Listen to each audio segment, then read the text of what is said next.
brothers and sisters. Hi, my name is Christina Krause and I'm here with Vicki Kangas. And we have a special workshop for you on nursery. So all of you who have a nursery section in your church where you're taking care of babies up to 4, maybe, or 3, this is to help you with this nursery section. And we have this book here, Taking Care of the Nursery, written by Angie Kangas. So we're looking at these ideas from Angie. Thank you, Angie.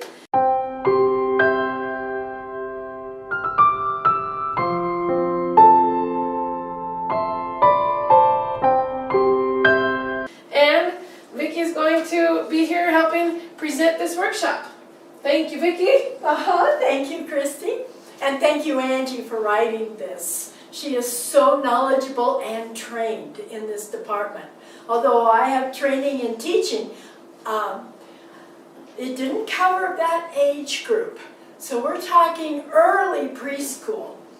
And I want to first point out that people who work in the nursery are not providing a babysitting service. Right. They're often viewed as a place to put the children so their crying doesn't interrupt the preaching, and the parents can sit and listen in comfort. And that is not the purpose of the nursery. The nursery can teach children and lay a foundation that later teachers can build on, and it can introduce the idea that God loves me. And this is important to introduce at a very early age. And you can start as soon as the children can understand the language.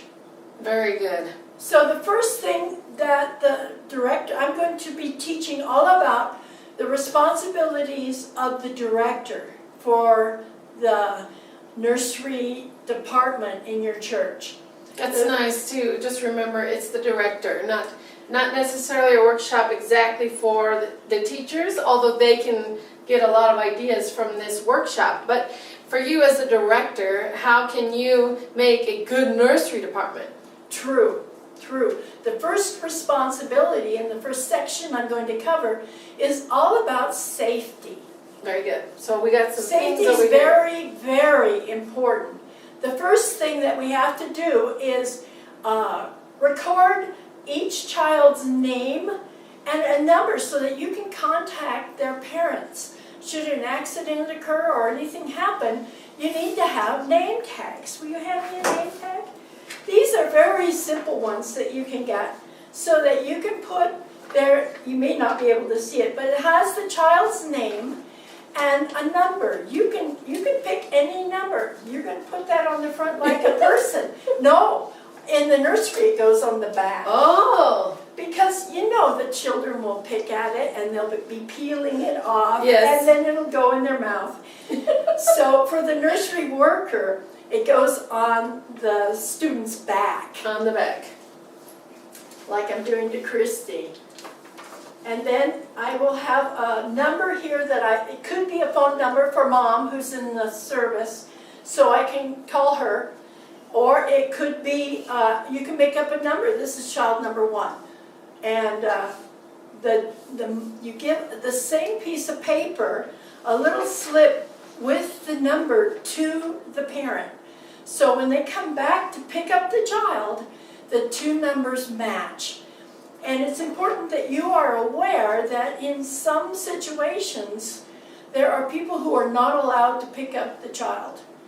And there might be a divorce, and there might be a dad who wants to steal the child while mom's in church.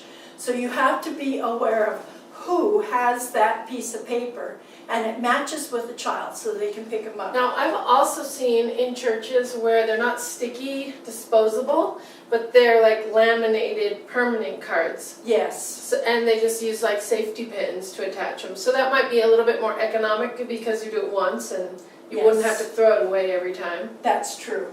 That's totally true. Another issue in the safety department is that your room is equipped with tissues and wipes so that, you know, the little kids when they're teething and when they're older and they catch a cold, They're going to be sneezing, and you're going to want to have this handy and ready with you all the time. And along with this, you're going to want to keep on hand a variety of sizes of diapers.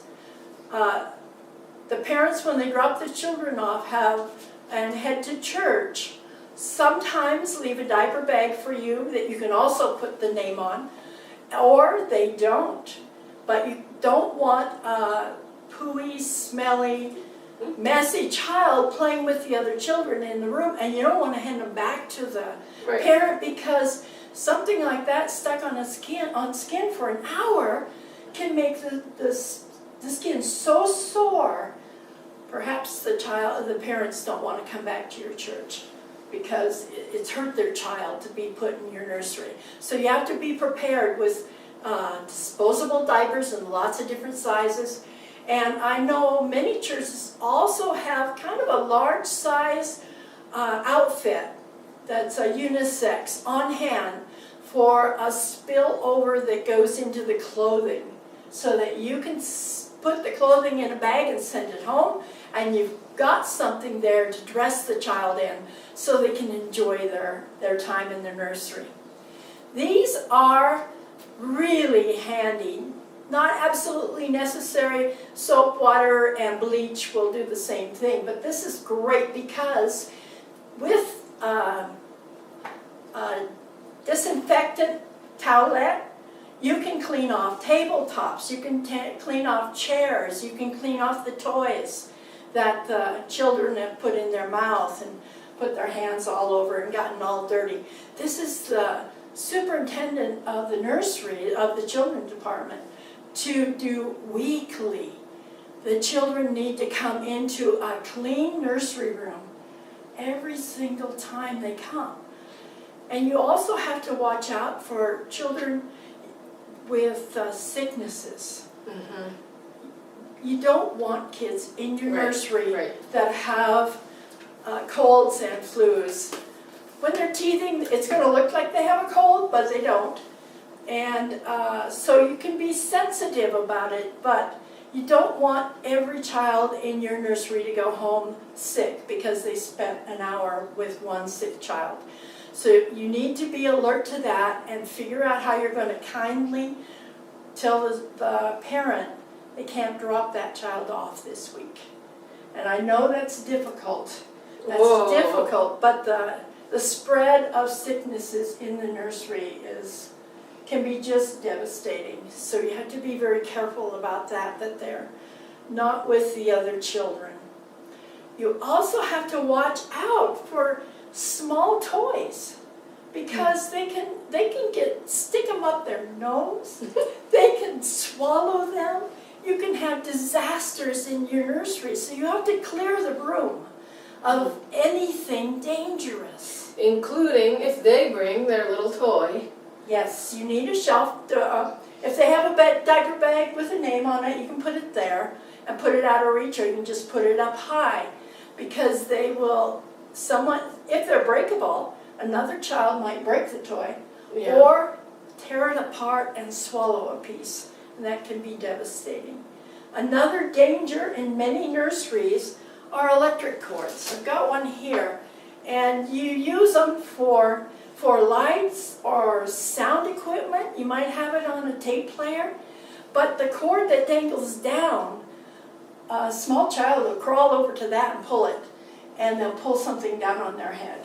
So you must be sure that nothing has dangly cords that they can pull on. They will.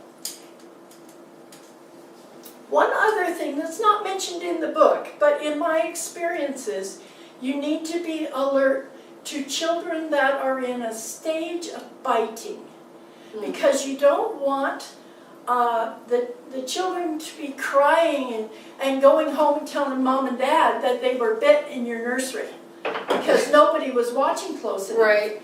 So be alert to Rebecca, who has a problem right now, and her parents are working on it at home, and they'll they'll take care of it eventually. But for a month or two, she's going to be in an urge to bite everybody. So that that child needs to be watched very closely. And keep her occupied with Very toys. And here's the last and most important is Smells great. Shell. You need to have some hand sanitizer. You're going to need to use it yourself all the time. And you're going to be alert to making sure that if you have the kids are eating, that they have some fun with a little drop of hand sanitizer that they can play with and smell and play with, so that your room is germ-free. And So, you are. After a diaper change especially. Oh yeah. So before we finish this section on safety, I just want to also mention, if you're in a country where you can't afford to buy supplies, one thing you can do for instead of hand sanitizer would be maybe just to have the water and soap available. Yes. Because oftentimes the place to wash your hands would be too far from the classroom, so if you just bring a bucket with water, that would be something you could do. And also for the diaper, if you can't afford to buy diapers, you can ask that each parent who's bringing their child bring whatever it is they use, that they need to bring an extra one. And then you can just have some bags so that you can put the dirty one, if it's a cloth diaper, you can just put it in a bag and you send that dirty one home with the parents. And you've So, got one on hand That way you're with the not, child's name. yeah, and then you don't have to buy anything. Whatever they use, you ask them to bring an extra one to church. So that works, especially if you're having a special convention or something where you have long hours. You're going to want to have something extra, and you just can have the parents be responsible to bring something. So that would be a free way. Mm-hmm. Very nice. So is that the end of our safety section here? It really is. I didn't mention that I went to, for the same expense when I bought my tissues, Mm-hmm. I bought tissues that are antiviral. So they're cold care, and so that I would be extra careful not to catch cold myself. Okay, yes, that All right. wraps up safety. Very good. Thank you.